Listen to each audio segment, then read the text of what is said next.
Hey everyone, how you doing? It's Liam from Push Square, and I just want to start today's video with the disclaimer that this is not our final review for Cyberpunk 2077. We've only had our hands on the game for a few days now, and we still need a little bit more time before we can deliver our final verdict. However, in the meantime, we wanted to provide you with our impressions so far, just to let you know what we think of the game at this point in time. This review in progress was written by Robert Ramsey and was adapted for video by me. Unless explicitly stated otherwise, all footage used in this review was captured on a PlayStation 5 using backwards compatibility. Before we start, if you could like this video and subscribe to the channel, it would really help us out.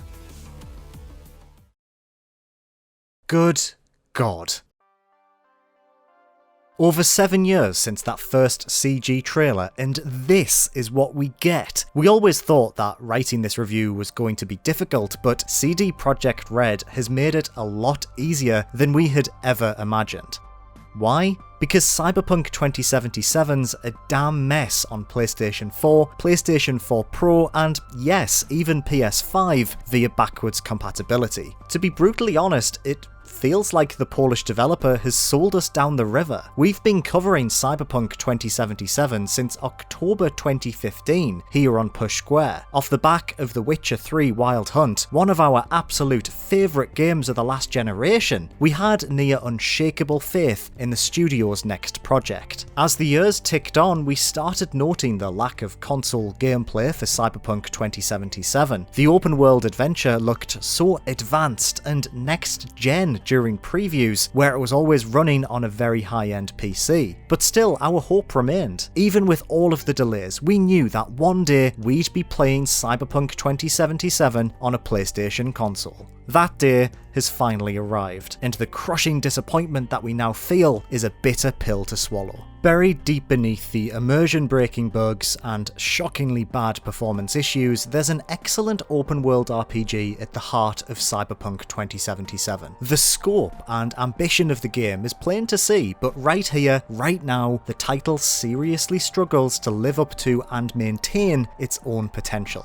At its best, Cyberpunk 2077 is outstanding in terms of atmosphere, a truly engrossing experience that refuses to let go even when you're not playing it. Night City is an incredible setting, a sprawling post-apocalyptic metropolis that takes pleasure in beating your senses to a pulp. Just walking its streets, taking in its many sights and sounds, is special. No open world game has ever conveyed the sheer scale of a city like this before, with skyscrapers and other massive futuristic constructs obscuring the sky. The sense of scale also lends itself to how brilliantly intricate the map is. There are countless backstreets and alleyways to explore as you sniff out both trouble and loot. There's always something around the next corner, which gives Night City a distinct air of intrigue. It really is a genre-defining backdrop, but its functionality as an open world leaves much to be desired. This is primarily down to the city's non-playable characters, the citizens, cops, and gang members that populate the metropolis. So many of these NPCs look great, with really interesting cyberhuman designs, but they almost feel like an illusion because their AI routines are so dreadfully basic. Shoot a gun in a crowded marketplace and the surrounding NPCs will simultaneously squat on the floor,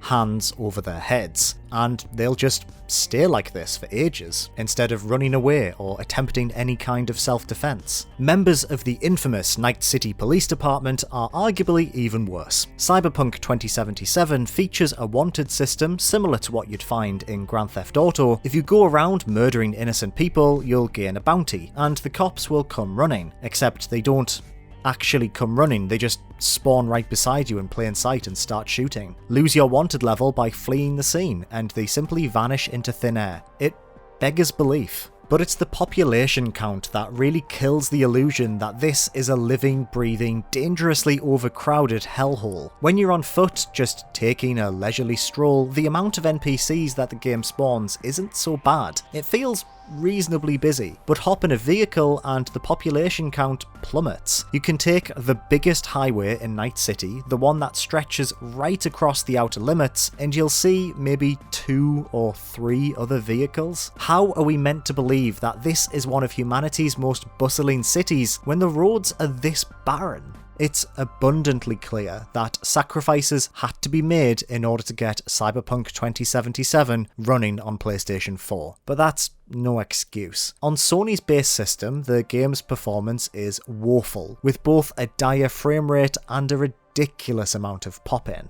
It's a bit better on PlayStation 4 Pro, but it's still not good enough. On PlayStation 5, via backwards compatibility, it's a night and day difference thanks to a relatively smooth 60 frames per second. But the game's still plagued by bugs, and worst of all, a consistent crashing issue that shuts the software down every couple of hours, pretty much without fail. Frankly, it's a disgrace, especially after CD Projekt Red went on record in multiple interviews saying that the console versions of Cyberpunk 2077 would be up to snuff. Again, we find ourselves in such a disappointing situation. If Cyberpunk 2077 just worked exactly as it should, without the often ridiculous bugs and application level errors, it would be right up there in our ongoing discussions for Game of the Year. We haven't finished the game's main story yet, or experienced most of its side content, hence the review in progress, but we do love most of what we've seen so far. The central questline is packed with cool moments and memorable characters, punchy dialogue helps sell both the lore and the story, before main missions kick into gear with some great action sequences. Aside from the on-rails shoot from a car sections, that is.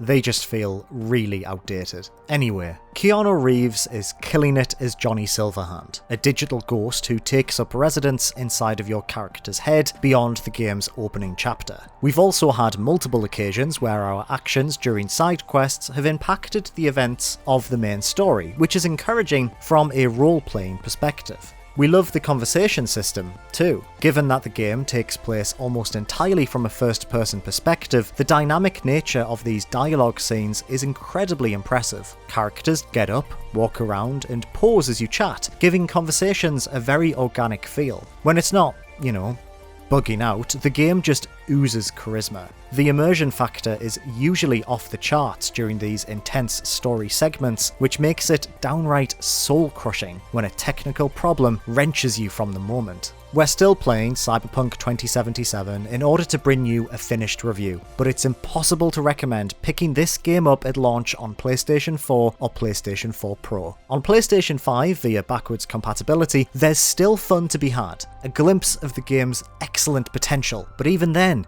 it's crippled by bugs and crashing issues. There's something truly special at the core of Cyberpunk 2077, but in its current state, it's just not good enough. So far, it's a colossal disappointment. Well, that's our review in progress for Cyberpunk 2077. Make sure to subscribe to the channel for our final verdict once we're finished playing the game, and let us know how you're finding Cyberpunk 2077 on PlayStation systems at this point. We'd love to hear your thoughts. Thank you very much for watching, I'll see you next time.